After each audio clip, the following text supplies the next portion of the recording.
दोस्तों नमस्कार, आप सुन रहे हैं रेडियो कुमाऊं वाणी 90.4 मेगाहर्ट्ज पर अपन रेडियो अपन बात। विश्व पर्यावरण दिवस की ढेर सारी शुभकामनाएं।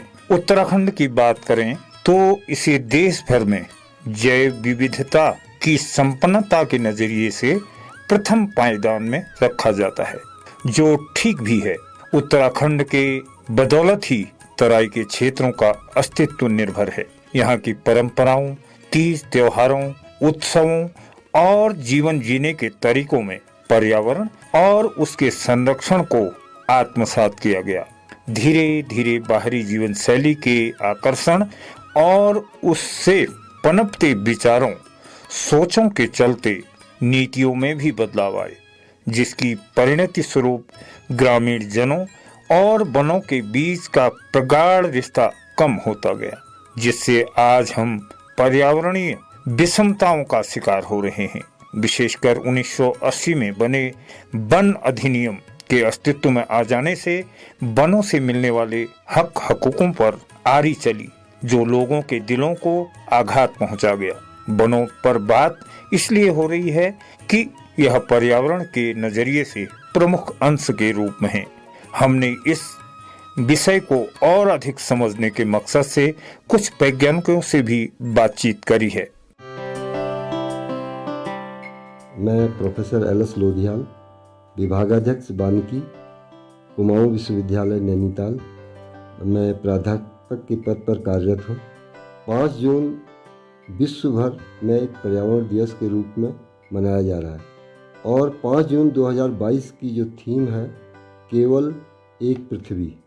और इस पृथ्वी का जो पर्यावरण है वो बहुत प्रदूषित हो रहा है। हमें इसको कैसे संतुलित और संरक्षित करना है, यह इस वर्ष की थीम है और हमें सभी को मिलकर इस पर्यावरण दिवस को मनाना है। पर्यावरण हमारे मानव जीवन के लिए एक महत्वपूर्ण घटक है और पर्यावरण दिवस हर वर्ष 5 जून को ही मनाया जाता है। पर्यावरण दिवस को विश्व भर में मनाने के लिए वर्ष 1972 में संयुक्त राष्ट्र द्वारा 5 से 16 जून 1972 में एक महासभा का आयोजन किया गया था, जो सभा स्टॉकहोम, स्वीडन में हुई थी, जिसमें विश्व भर के 119 देशों के प्रतिनिधियों द्वारा प्रतिभाग किया गया था। और इस महासभा में यह निर्णय लिया था कि जो है हम अपने विश्व पर्यावरण को कैसे संरक्षित एवं सुरक्षित रख सकते हैं। पर्यावरण दिवस को मनाने का मुख्य उद्देश्य पर्यावरण, मानव जीवन और पारितंत्र को पोषित और संरक्षित करना है, जिससे कि निरंतर हो रहे कुप्रभावों से बचा जा सके तथा वर्तमान एवं भविष्य में होने वाले बदलावों को संतुलित कर सके। उदाहरण के तौर पर पर्यावरण के कुप्रभावों को अगर हम देखें तो आजकल हम सुनते हैं कि जलवायु परिवर्तन हो रहा है, जैव विविधता का ह्रास हो रहा है, प्रदूषण हो रहा है, हेल्थ केयर, खाद्य सामग्री और शिक्षा की कमी के कारण ये सारी समस्याएं हमें देखने को मिलती हैं। इस तरह के परिवर्तनों से विदित होता है कि मानव अपने विकास हेतु अवैज्ञानिक तरीकों से पृथ्वी की प्राकृतिक संपदा का दोहन कर रहा है। अतः हमें इस तरह के मानव जनित अवैज्ञानिक गतिविधियों को रोकना होगा, जिससे कि हमें अपने और आसपास के प्राकृतिक संपदा को, जैसे हमारी भूमि है, पानी है, वन है, जैव विविधता है, इन्हें हम कैसे संरक्षित रख सकें तथा इसका संतुलित उपयोग कर हम अपने पर्यावरण को एक आने वाली जनरेशन के लिए सुरक्षित रख सकें। इसके लिए हमें अधिक से अधिक वृक्षारोपण एवं जागरूकता अभियान स्थापित करने होंगे जगह जगह, और जिससे कि हमारे बच्चे और हमारा समाज इस तरह की गतिविधियों में से हमारे पर्यावरण को सुरक्षित रख सकें। अब यदि हम उत्तराखंड के परिप्रेक्ष्य में देखें तो पर्यावरण उत्तराखंड के एक महत्वपूर्ण घटक के रूप में हम इसको देखते हैं। हमारी वन संपदा उत्तराखंड में बहुत एक महत्वपूर्ण रोल प्ले करती है। यहाँ के वन न केवल हमारे पर्यावरण को सुरक्षित रख रहे हैं, बल्कि हमारे समाज और हमारे लोगों की जो भौतिक आवश्यकताएं हैं उनकी पूर्ति करने में भी सक्षम है। लेकिन कुछ समय से ये देखा जा रहा है कि जंगलों में जो हमारे वन हैं उनमें जो है कि हमारे जो रिसोर्सेज का दोहन हो रहा है वो बहुत तेज़ी से हो रहा है। अगर हमारा दोहन को हम इसको संतुलित नहीं करेंगे तो हमारा पर्यावरण भी सुरक्षित होने में उसमें दिक्कतें आएंगी। लिहाजा हम इस तरह से उनका संतुलित उपयोग कर अपने पर्यावरण को बचा सकें, यही हमारा उद्देश्य होना चाहिए। और ये सारा जो संदेश जो है हमारे समाज को होना चाहिए कि पर्यावरण हमारे मानव जीवन के लिए कितना महत्वपूर्ण है। दगड़ियों, मुझे लगता है कि पर्यावरण का संरक्षण आज की प्रमुखता है, परंतु बदलती जरूरतों और बढ़ती जनसंख्या के लिहाज से विकास के लिए किए जाने वाली गतिविधियों का होना भी आवश्यक लगता है।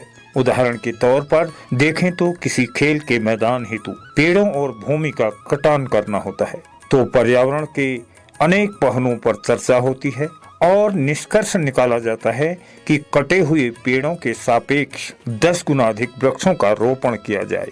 यह एक बात। दूसरी तरफ वन एवं पर्यावरण मंत्रालय द्वारा वन नीतियों के चलते मैदान हेतु स्वीकृति का समय पर नहीं मिल पाना या काफी समय तक लंबित रह जाना, जिसके फलस्वरूप योजना का लंबे समय तक धरातल पर नहीं हो पाना या धरातल पर काम का समय पर नहीं हो पाना है। एक प्रकार से देखा जाए तो यह चुनौतियां दुधारी तलवार सी लगती हैं। नमस्कार, मैं डॉक्टर नारायण सिंह विश्व पर्यावरण दिवस के उपलक्ष्य में कुमाऊँवाड़ी के समस्त श्रोताओं को हार्दिक बधाई देता हूं। जैसे कि हर साल 5 जून को विश्व पर्यावरण दिवस मनाया जाता है और आप सब लोग विदित ही हैं कि उत्तराखंड जो है, जो हमारी जैव विविधता का एक बड़ा केंद्र है। इसमें अगर मैं फ्लोरा और फौना की बात करूं तो बहुत ही विविध जैव विविधता हमारी है और एक बड़ा इतिहास, एक स्वर्णिम इतिहास भी जैव विविधता का रहा है और जो पर्यावरण को बचाने का बड़ा संदेश दिया है हमेशा उत्तराखंड के लोगों ने दिया है।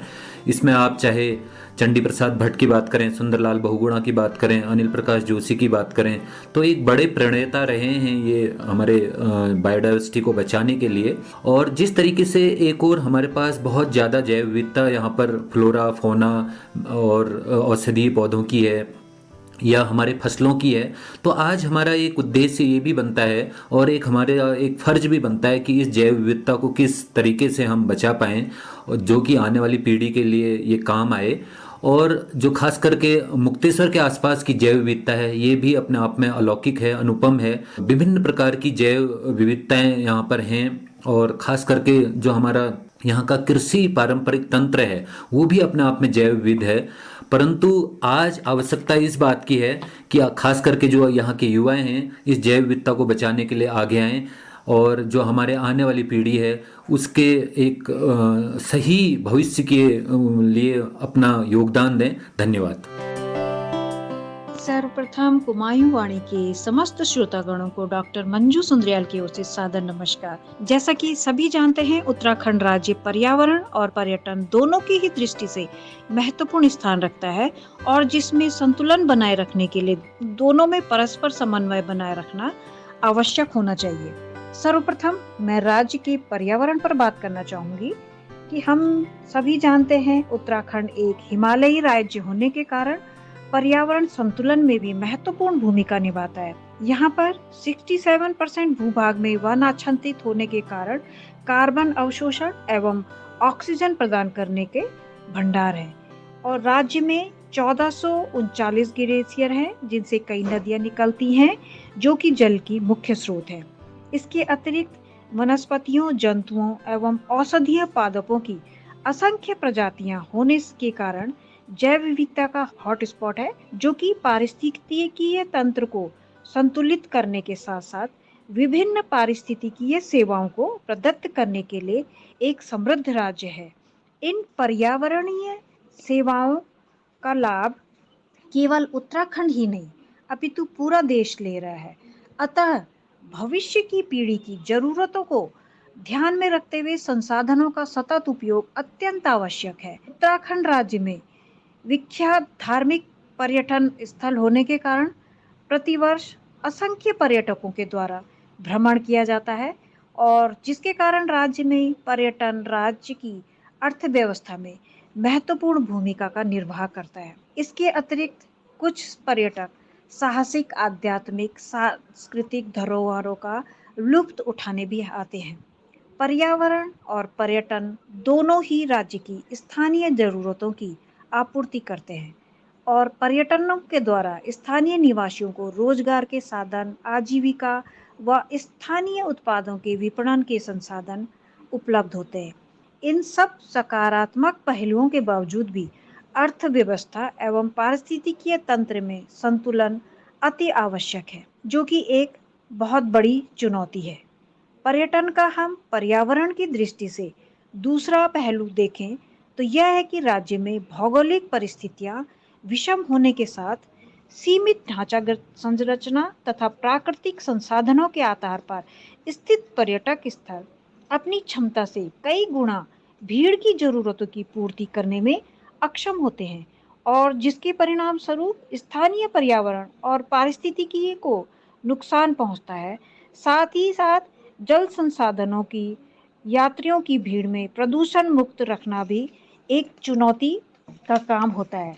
कुंभ मेले, कांवड़ या किसी भी पवित्र स्नान के या किसी भी महापर्व के अवसर पर करोड़ों श्रद्धालुओं के द्वारा गंगा में स्नान करने के उपरांत जल प्रदूषण कई गुना बढ़ जाता है, जिसके उपरांत विभिन्न बीमारियां, पीलिया, डायरिया, टाइफाइड उत्पन्न होती हैं और इसके अतिरिक्त पर्यटकों के द्वारा ही पॉलीथीन, प्लास्टिक की बोतलें, चिप्स के पैकेट इत्यादि जगह जगह फेंक देने से पर्यटक स्थलों में प्रदूषण के साथ वहां की सुंदरता पर भी असर पड़ता है।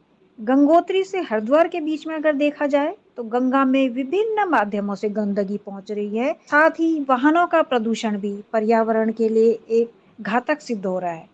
इन चुनौतियों को ध्यान में रखते हुए राज्य में पर्यावरणीय पर्यटन या जिसे कि हम इको टूरिज्म भी कहते हैं, उसको बढ़ावा देने पर पर्यावरण संरक्षण में सहायक सिद्ध हो सकता है।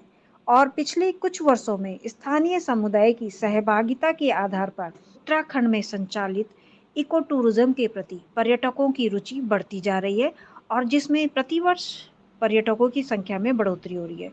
चूंकि राज्य सरकार के द्वारा कई स्थानों को इको टूरिज्म के रूप में पहले से ही विकसित किया गया है, जिसकी यहाँ पर अपार संभावना है। विभिन्न प्रवासी पक्षी भी इको टूरिज्म वाले स्थानों पर, क्योंकि ये संरक्षित होते हैं, इनको अपना गंतव्य स्थान बनाते हैं और इसकी महत्ता को देखते हुए राज्य सरकार द्वारा इको टूरिज्म डेवलपमेंट कॉरपोरेशन का गठन भी किया गया है।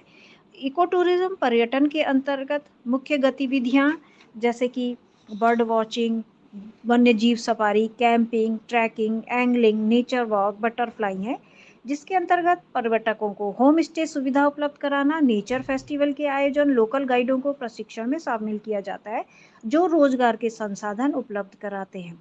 अतः पर्यावरण संरक्षण एवं अर्थव्यवस्था की दृष्टि से इको टूरिज्म एक सर्वोत्तम विकल्प है। पर्यावरण संरक्षण में सर्वाधिक कर्तव्य पर्यटकों का स्व अनुशासनात्मक व्यवहार का होना आवश्यक है, क्योंकि कोई भी सरकारी नीतियां या नियम तभी सफल होंगे जब हम उनका अनुपालन अनुशासनात्मक रूप से करेंगे। एक सीमित क्षेत्र में पर्यटक स्थल में पर्यटकों की संख्या पर भी नियंत्रण आवश्यक रूप से होना चाहिए, अन्यथा भयंकर परिस्थितियां उत्पन्न हो सकती हैं। इसके अतिरिक्त घटते जल स्रोतों, घटती वनस्पतियां, बढ़ते प्रदूषण के बीच पर्यटकों की भीड़ में जलवायु परिवर्तन के दौर में पर्यटन स्थलों में पर्यावरण तथा विकास में सामंजस्य बनाने के लिए संभावित चरणों को रोकना आवश्यक होगा। कुछ छोटी छोटी बातें हैं जिनका हम सभी को अपने दैनिक जीवन में कड़ाई से पालन करना चाहिए, जैसे पॉलीथीन बिल्कुल बैन हो, प्रसाद व उसकी पैकेजिंग में स्थानीय उत्पादों को प्रोत्साहन दिया जाए, यह एक शोध का विषय भी होना चाहिए। कुछ पर्यावरण स्वच्छता एवं पौधारोपण की गतिविधियां स्वयं पर्यटकों के द्वारा की जाए तो पर्यटन के साथ पर्यावरण को बचाया जा सकता है। पर्यावरण संरक्षण से संबंधित सरकार द्वारा बनाए गए नियमों का कड़ाई से अनुपालन अत्यंत आवश्यक होना चाहिए।